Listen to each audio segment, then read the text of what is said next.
金蛇狂舞春天彩，玉树临风喜满门，玉树临风喜满门。影片的时候应该就是过年前几天，所以这种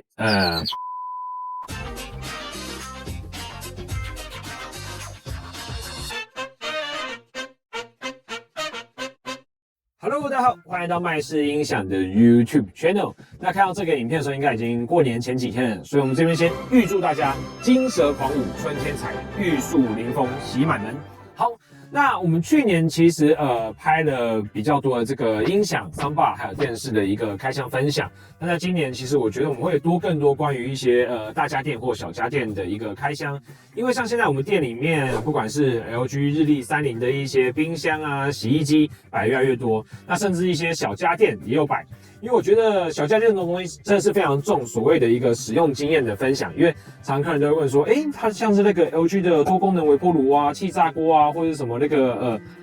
烤的功能到底好不好用？那所以我都有自己买，像是一些风格机啊、除湿机啊，在去年我都有买来自己体验一下，开箱分享给大家。那在今年呢，我们在家电、小家电的部分就在做进一步的强化。好，那另外跟大家讲一下说，在3月初，3月7号到3月10号。我们会参加第一届这个在桃园当地举办的一个大型的家电展。那展览地点呢，在桃园会展中心，现场销售Sony电视，还有各品牌的家电。那欢迎大家就那个时候可以来找我们，就不管是在店里面或者在展场，都有同步的一个促销优惠活动。那回到正题，今天要讲就是说，让自己家中的那些老音响让它获得重生，然后我们可以得到一个更好的声音，然后同时也兼顾了环保这样子。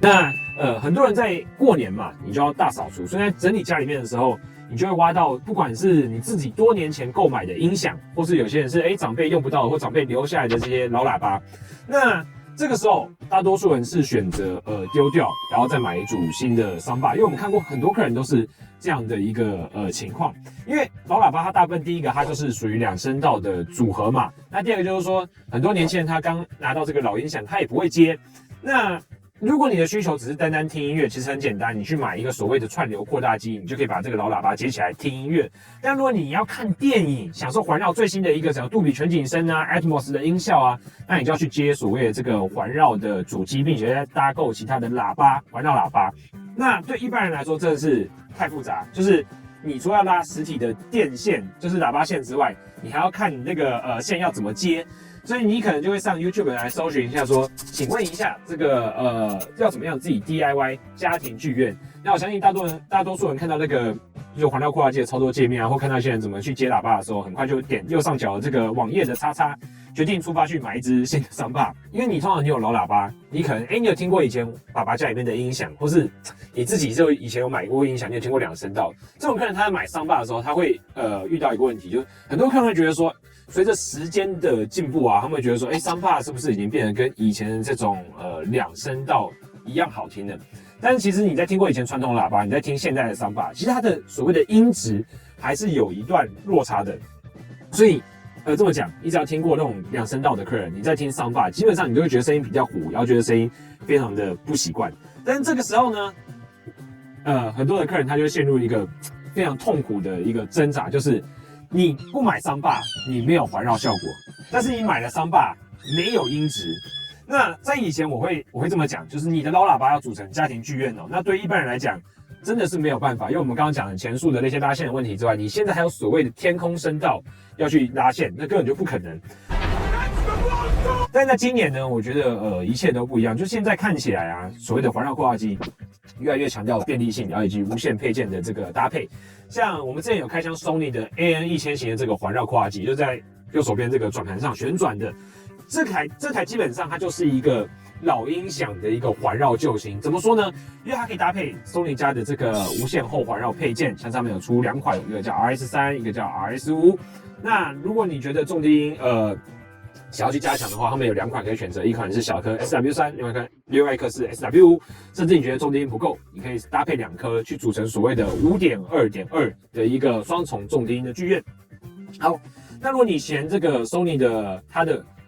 天空声道，就是无线后环绕，它是有天空声道。如果你嫌它这个环绕配件的天空声道不够强，你可以去买市售的这种反射式的被动喇叭去做一个加强，装在你的主喇叭的上方。那怎么连接，怎么去做调整，其实都可以直接参照我们之前录制的这个 AN1000的教学影片。其实那个影片有50分钟长，它就是开放给不管你是有没有跟我们买产品，你只要买在 AN1000的环绕扩大器回去，我觉得你都有一个 DIY 基本的能力哦。好，那我觉得呢，在新的一年呢，我们让老音响重新发出好声音，我觉得对消费者、对地球、对消费者的钱包都是3赢的这样子。因为毕竟你可以不用花到那么多的一个金钱，你就可以得到你的这个就是一个新的一个杜比全景声环绕剧院的效果。而且其实老喇叭，我以前有听过那种30-40年前或20-30年前的 Harvest 的老喇叭，或是一些比较久代 Audio 喇叭。其实以我听的经验来讲啊，其实它大部分的中高音就是还蛮不错的，除了那些低音真的是因为单体材料的关系变得比较弱之外。所以呢，如果这些老喇叭你就直接把它丢到垃圾场里面，其实我觉得，也是一种浪费啦。因为其实我真的看了很多影片，有时候在想说，你看像那马斯克做那个太空飞船，他就觉得说，以后我们人类如果地球的资源不够了，或我们一直让地球变得越难以生存，总有一天我们要去进行一个外星移民的动作，这样子。所以当然还是希望那一天可以晚点到来。所以我觉得大家都有对环保尽一份心力的必要。好了，那就是让地球的每一份资源都得到好好利用，然后爱我们身边的人，然后让我们爱的人也活得更加的幸福，珍惜我们所过的每一天。那这次影片到这边，我是 Alan，我们下次见，拜拜。